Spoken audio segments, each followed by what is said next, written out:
This is Hidden Killers Week in Review. A look back at the most prolific stories of the week. This is Hidden Killers with Tony Brueski.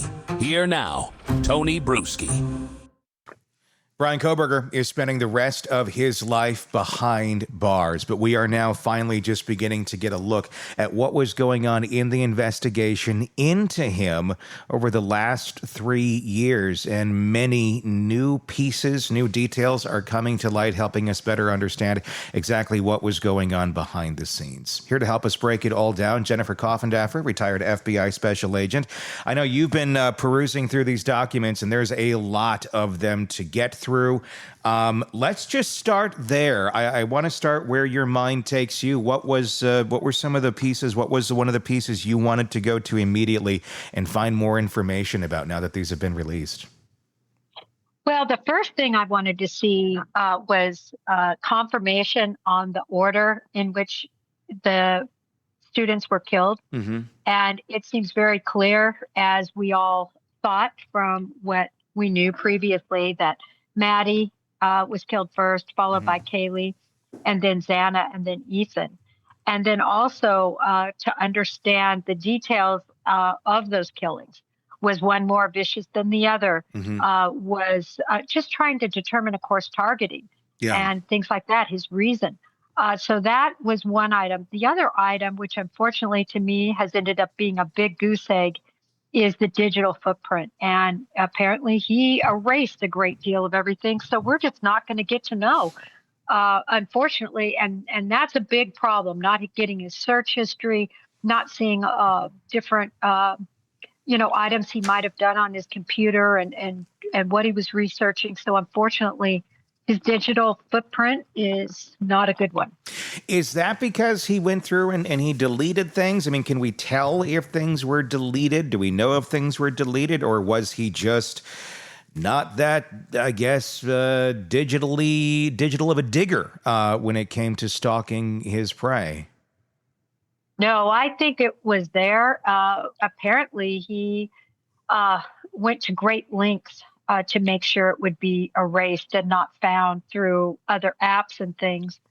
We're still trying to get to the bottom of it, but from the interview with a ISP detective, we know now he wiped everything. So really, we don't know what we don't know. Mm-hmm. In other words, were there those contacts? I tell you, right after it broke, that he was arrested, Tony, mm-hmm. I personally went and looked on Instagram and others, and I saw a connect, and the Gonsalves family did too. Law enforcement is saying there was not one. And when I say I saw a connect, I don't mean that they followed one another. Mm-hmm. I just mean that he attempted, I believe, to follow Kaylee and Maddie, if I recall correctly. I'd have to look back at that particular post, but Tony, it's all erased. Yeah. So I don't know if we're going to be able to even look at his search history or anything. It sounds like it's gone. And that's, I mean, that's one of those things in this case that kind of bothers me is, okay, it's gone, but is that where the trail ends? Just like Papa Roger, where I know they said, it's not him, that wasn't him. I question that, and I question, did they dig deep enough to really get the answers they're looking for digitally here? I mean, maybe the answer simply is it's gone, but I mean, is there any place these sort of things can be found? Because again, Papa Roger doesn't give me a lot of faith in this, that it went and dug deep enough into the identity of him or some of this other information digitally. I know it's disconcerting because we thought we were going to see so many answers, mm-hmm. and instead we seem to have the exact same questions. Yeah. Some of the questions have been answered. Now we know the brutality. For the first time, I saw that Maddie Mogan had defensive wounds. They mm-hmm. described wounds on her forearm. They described wounds on her hands. Those are usually indicative of defensive wounds, which we've never known. I never knew she had a big mark as if she was struck or some way brutalized from the nose clear over to the end of her eye. We never knew about that. The gag marks, 20 plus stab wounds for Kaylee.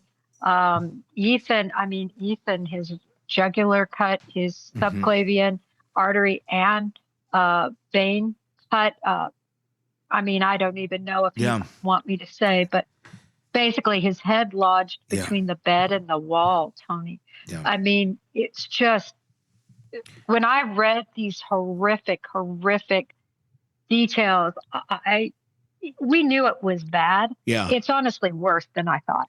It is. And it makes it all the more, I don't say intriguing, but all the more questionable. How the hell did Bryan Kohberger not sustain any injuries in committing this crime and get out of there as cleanly as he apparently did? Or did he? Or are we learning more about maybe it wasn't quite as clean as we thought it was?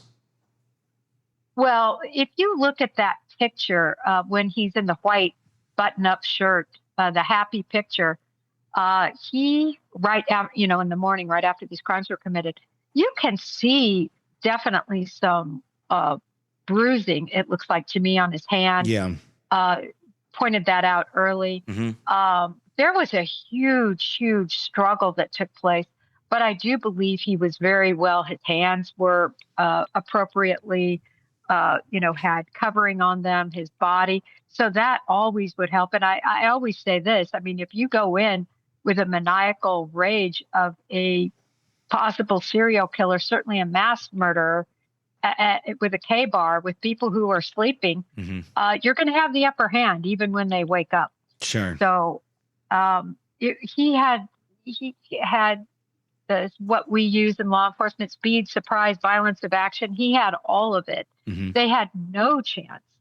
And so, Tony, but the questions that I think were frustrated that weren't answered are because his digital footprint has largely been erased. And that's a question. I mean, so much is found in a digital footprint today. And with that being gone, it just leaves many questions. Are you surprised that at what was found in his apartment, meaning not a lot? I guess I was expecting maybe more digital, or not even necessarily digital, but certainly digital, but more pieces of evidence there. Or maybe there is, but just wasn't necessarily conclusive to the investigation itself. Well, after they conducted those 4 search warrants of his car, his office, the house in Pennsylvania, and his apartment in Pullman, we went over those in a lot of detail, Tony, and there wasn't a lot there. And I think that, of course, was by purpose. He was a smart guy. People don't like, I guess people don't like to refer to him as smart, but he was. And I will forever maintain, I don't know if he would have been convicted without the DNA. Would he have been arrested? Would they have known it was him? They may have arrested him just to get him off the streets and try to charge him with something. But without that DNA, Tony, I just don't know if there would have been a case. Now seeing, for instance, that the DoorDash driver, Tony. The DoorDash driver didn't really see him. Yeah, that's another interesting part of this whole thing. We recently, in the last couple of months before all this happened, before he pled, the DoorDash driver, that video came out of her talking with the law enforcement officer after she was pulled over. And they thought it was a DUI. It wasn't. She was taking a prescription medication that she was entitled to take.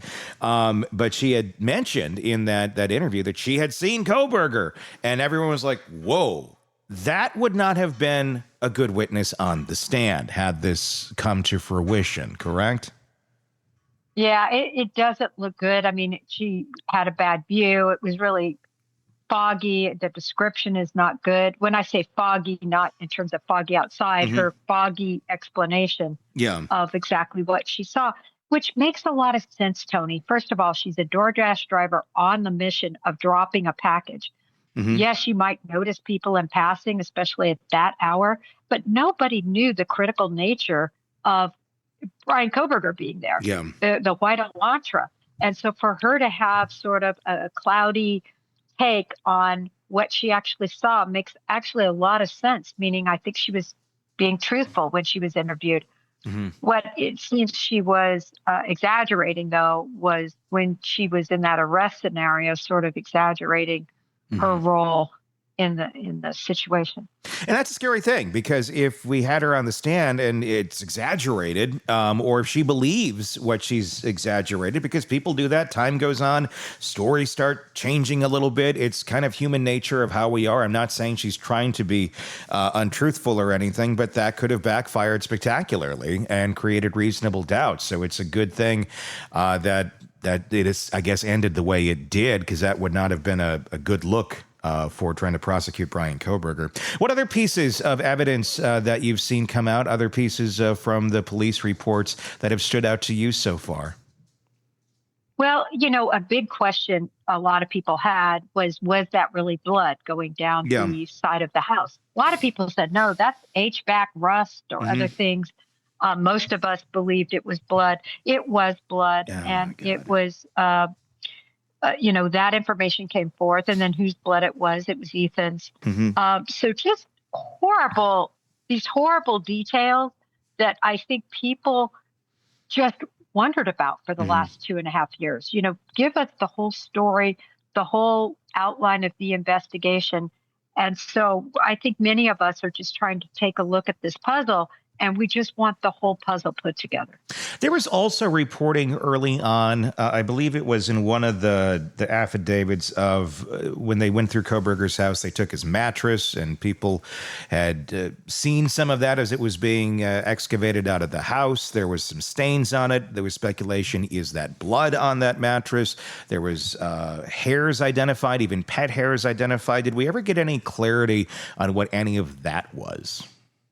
I still have not seen the clarity on that. I did see very recently the shovel address. So his Elantra was searched in Pennsylvania, and in there was a shovel. And there wasn't much detail about that shovel, by the way, whether it was a spade shovel. This was something we discussed ad nauseum when it first happened, but we didn't have a lot of information. Now we know at least that this shovel had dirt in and around it. So I don't believe it was a snow shovel. At the time, I didn't believe it was a snow shovel. Who makes a cross-country trip on a highway and brings their snow shovel? Very few people. I think it's very rare. If you're from the north, I would say in Wisconsin, I traveled with a snow shovel in the back of my truck. It was a snow. It wasn't a dig and dirt shovel. It's not that we were going to have dirt on. But I traveled with a snow shovel up north because there's times where it's extremely snowy and you can get stuck on the side of the road. So I wouldn't say that that's completely odd or out of the question for that portion of the country. But the type of shovel is important. If it's a dig and dirt shovel, like for the garden, that's a big difference. And if there's dirt on it, that would lead one to question, well, is that where the murder weapon is? That's exactly right. I mean, my view has always been from the beginning that he buried the knife and the clothing. And the only reason I thought he would do that, and many people disagree with me. Many people say, no, he threw that in that river. He threw it, I think he would have wanted to keep it to go back to remind him of everything. That's what I think. And now hearing the new information, it sounds like the FBI thought that might be the case because they were sending off soil samples, not only of the soil that was collected from the shovel, but comparing it against multiple places.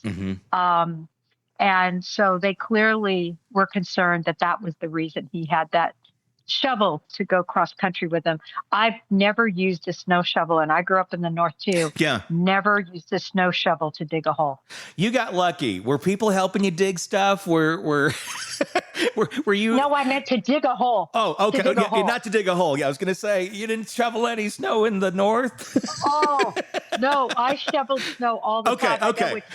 No, I just meant to dig a hole. Sure. I never got my snow shovel and said, geez, I'm going to go dig something in the garden. Yeah, I don't know how you would do that, but yes, okay. No. I was going to say, I know you're Look, you were lucky. You were one of the lucky ones.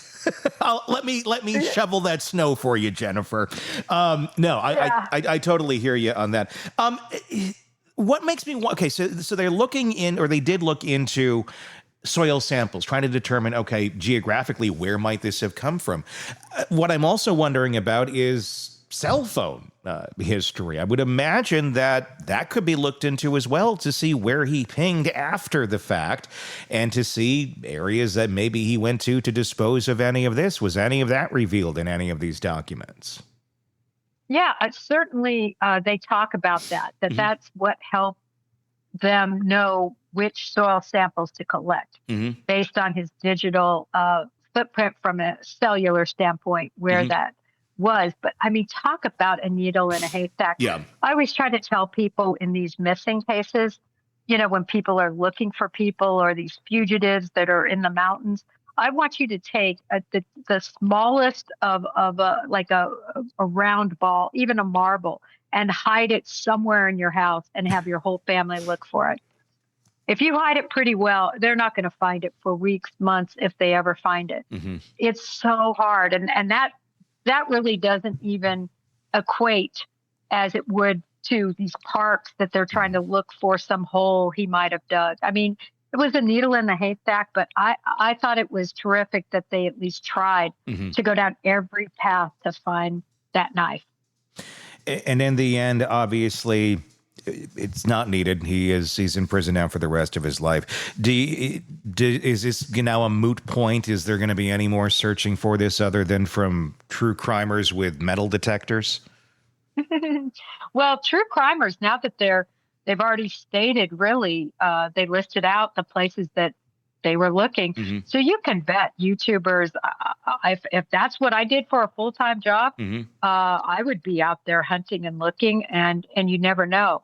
But, I've always believed that the only way they're going to find it is one of two ways.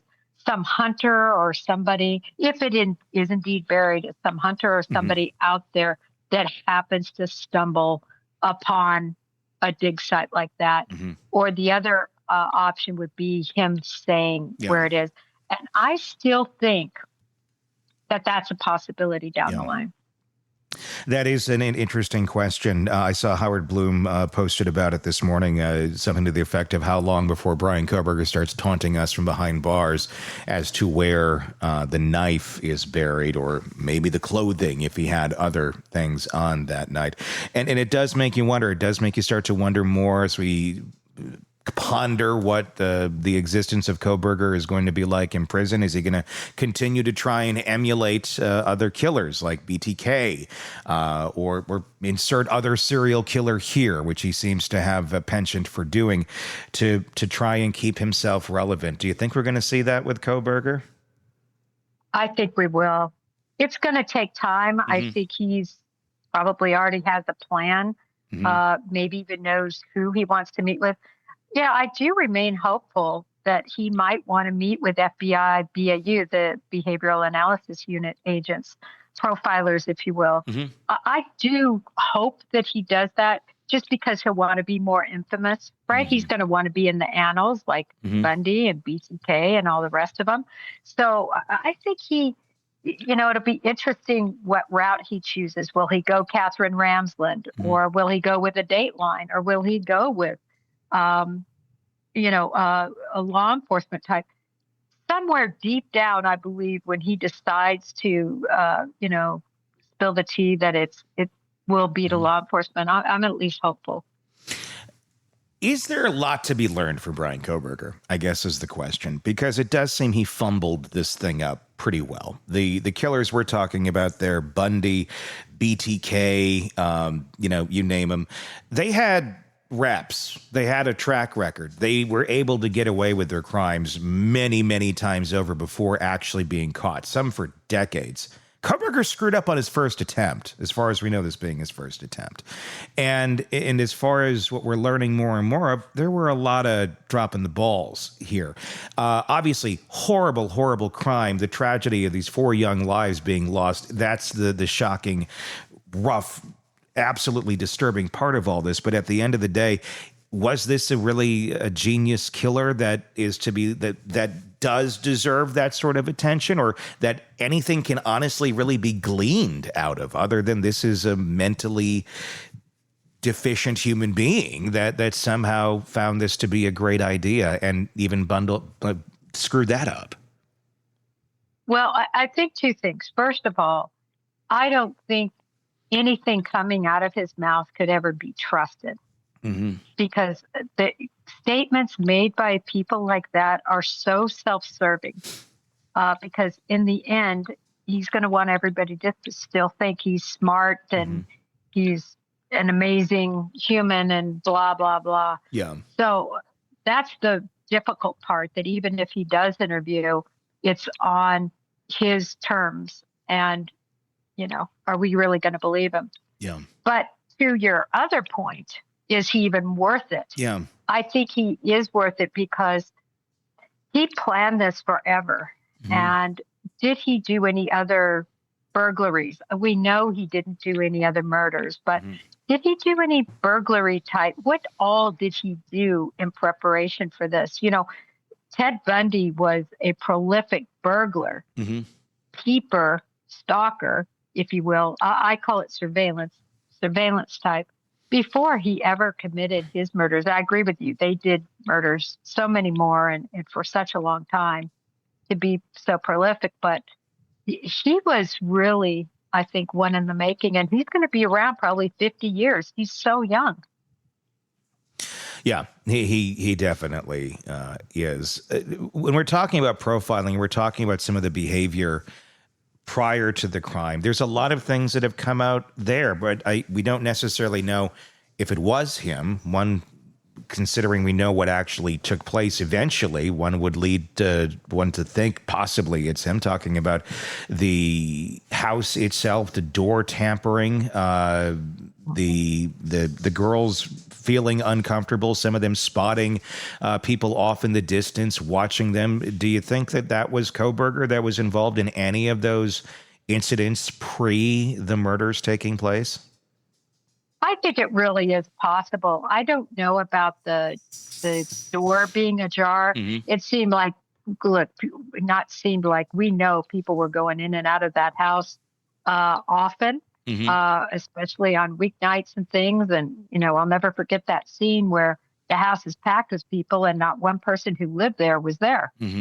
So it was, party central. So I'm not sure about the door being ajar, but I tell you, that spooky description of somebody watching, them looking over it. For those of you who haven't seen that house, it's got woods around it, a tree line where somebody could easily go. And we need to remember, Kohberger was a runner, not just I think I'm going to go out and recreationally run. He was down to 6-minute miles. And for those of us who run, that is a very healthy clip. So he could have even gone, parked further away, left his car further away, and ran and be that person that was on foot watching from afar. That would not surprise me at all and makes a lot of sense. Yeah, not at all. It does make you wonder if we're going to hear more reporting or any other folks coming out going, oh, yeah, I remember him running through town, or seeing him in odd places running, where it's like, oh, he's just a runner, maybe, or is there something else going on here? When we're looking at other aspects of this case, or retrospectively looking at some of this now that obviously we're getting more answers to. What else has stood out to you as some pieces that you wanted answers to that maybe now we have gotten? And are you happy with those answers that have been revealed? Well, I have to tell you, Tony, I'm disappointed. I'm disappointed that we don't know more. I mean, a lot of what's being revealed are, just shows the work they put in, but not necessarily results. Yeah, which is often what happens. For instance, we're getting to see Jack Showalter, who a lot of people thought early on that he, was somehow involved in this crime. And so we're getting to see the steps that law enforcement took, the search warrant that was done to, try to see if he had anything to do with this. Of course, he was exonerated very early on. It was found that he had nothing to do with this crime. And they actually did a list, and he was on it saying, this is not a subject anymore. We've run down those leads. So we're getting to see that. And I think it's important for citizens to see that that's what happens. You start small and then you work out, but you have to very diligently investigate all the inner circle. And they did that, and we're getting to see that. What's irritating, Tony, is watching people say, see, even law enforcement was looking into him. See, he's involved. I mean, you literally, it's like the Twilight Zone. Yeah, people starting like it's 2.5 years ago in November. See, it was Showalter. See, it was Dylan. See, it was Bethany. It is mind-boggling to me. It really is. The stupidity? Yeah, it's shocking. It is. Everybody wants a conspiracy, Tony. Everybody wants a conspiracy. I just saw actually somebody sent it to me because I pretty much stay within my own platform and in my own lane. But, the big thing going around right now is that I'm Papa Roger. That went around a year ago. You are Papa Roger. Yes. Oh, yeah. Yeah, that seems reasonable. It's on fire right now. I really just kind of want to post that meme that somebody actually made of me being Papa Roger. I just want to put that up and just say, yeah, it's me. You should just start an account and just start saying weird things out of it as who has time for that, Tony? Exactly. Other than a killer. Let me ask you this one more question, and this is one I've been kind of pondering for a little bit, and I think you have too. Had this gone to trial, how confident are you that he would have been convicted? I mean, it came down to the DNA, I think, at the end of the day. That was the strongest piece of evidence. Obviously, you have circumstantial things. You have them buying the products way earlier, the weapon way, way, way back.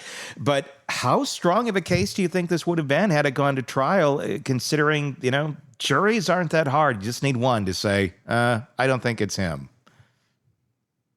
I think it was a very, very strong case based on those three pieces, right? It's always been based on the car, leaving the scene, the Willanta video, all the video footage combined with the cell information, including the fact that he turned his off, combined with the information from, them finding him with gloves on, digging around, trying to make sure his DNA wasn't found anywhere.